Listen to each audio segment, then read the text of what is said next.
ஆடும் நரியும். ஒரு மலையடிவாரத்தில் ஒரு ஆடு மேய்ந்து கொண்டிருந்தது. வெயில் அதிகமாக இருந்ததால் அதற்கு தாகம் எடுத்தது. அந்த ஆடு அருகில் இருந்த ஒரு பாழடைந்த கிணற்றின் விளிம்பிற்கு சென்று எட்டி பார்த்தது. உள்ளே தண்ணீர் இருப்பதை பார்த்த ஆடு தாகம் தாங்காமல் எதையும் யோசிக்காமல் கிணற்றுக்குள் குதித்தது. கிணற்றில் நிறைய தண்ணீர் இருந்தது. ஆடு குடித்து தாகத்தை தீர்த்து கொண்டது. ஆனால் கிணற்றின் விளிம்பு மிகவும் உயரமாக இருந்ததால் அதனால் வெளியே வர முடியவில்லை. ஐயோ, எப்படி வெளியே வருவது என்று ஆடு கவலைப்பட்டு சத்தம் போட்டது. அப்போது அதே வழியில் பசியுடன் வந்த ஒரு நரி ஆட்டின் குரலை கேட்டு எட்டி பார்த்தது. ஆடு கிணற்றுக்குள் இருப்பதை கண்டு நரிக்கு ஒரே மகிழ்ச்சி. நரி ஆட்டிடம் கேட்டது, என்ன நண்பா, நீ ஏன் கிணற்றுக்குள் இருக்கிறாய்? அங்கே எல்லாம் நலந்தானா என்று. கிணற்றுக்குள் மாட்டிக்கொண்ட ஆடு ஒரு நிமிடம் சிந்தித்தது. நரியிடம் தான் மாட்டிக்கொண்டதை பற்றி சொன்னால் நரி தன்னை வேட்டையாட திட்டம் போடலாம் என்று அது யோசித்தது. ஆடு புன்னகையுடன், நண்பா, இந்த தண்ணீரை பார், கோடை காலத்தில் மற்ற குளங்கள் காய்ந்து போகின்றன.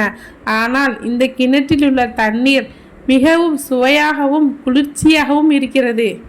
அதனால்தான் நான் உள்ளே குளிர்ந்த நீரை பருகி கொண்டிருக்கிறேன். நீயும் வா, இந்த அமுதத்தை பருகலாம் என்று ஆசை காட்டியது. வெளியே இருந்த நரிக்கு மிகவும் தாகமாக இருந்தது. ஆடு சொல்வது உண்மை என்று நம்பிய நரி, ஓ அப்படியா, நானும் இந்த பாழடைந்த கிணற்றில் இவ்வளவு நல்ல தண்ணீர் இருக்கும் என்று நினைக்கவில்லை என்று நினைத்தது. நரி ஆட்டின் பேச்சை கேட்டு தண்ணீரின் மீதான பேராசையினாலும் தாகத்தினாலும் யோசிக்காமல் கிணற்றுக்குள் குதித்தது. நரி கிணற்றுக்குள் குதித்த அதே நொடியில் ஆடு விரைவாக செயல்பட்டது. ஆடு சட்டென்று நரியின் முதுகில் ஏறி நின்றது.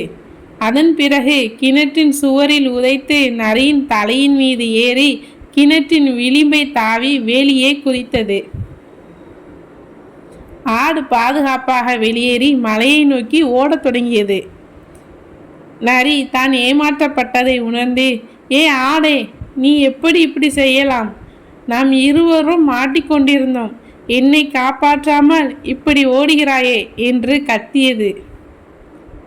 ஆடு திரும்பி பார்த்து சிரித்து கொண்டே, நண்பா, நரியே, கிணற்றுக்குள் குதிக்கும் முன் மீண்டும் வெளியே வருவது எப்படி என்று யோசிக்க தெரியாத உனக்கு என் நிலை பற்றி பேச என்ன அருகதை இருக்கு? அடுத்த முறை ஆசைக்காக செயல்படும் முன் புத்திசாலித்தனமாக யோசித்து செயல்படு என்று கூறிவிட்டு ஓடி மறைந்தது. நரி ஆசைக்கும் சிந்தனைக்கும் கொடுக்க வேண்டிய விலையை உணர்ந்து கிணற்றிலேயே மாட்டிக்கொண்டது. கதையின் நீதி: ஒரு செயலை செய்வதற்கு முன் அதன் விளைவுகளை பற்றி சிந்தித்து பார்க்க வேண்டும். ஆபத்தில் புத்திசாலித்தனத்துடன் செயல்படுவது நம் உயிரை காப்பாற்றும். குழந்தைகளே, இந்த சுவாரஸ்யமான கதைகள் உங்களுக்கு பிடித்திருந்தா லைக் பண்ணுங்கள், ஷேர் பண்ணுங்கள், மறக்காமல் நம்ம சேனலை சப்ஸ்கிரைப் பண்ணுங்கள்.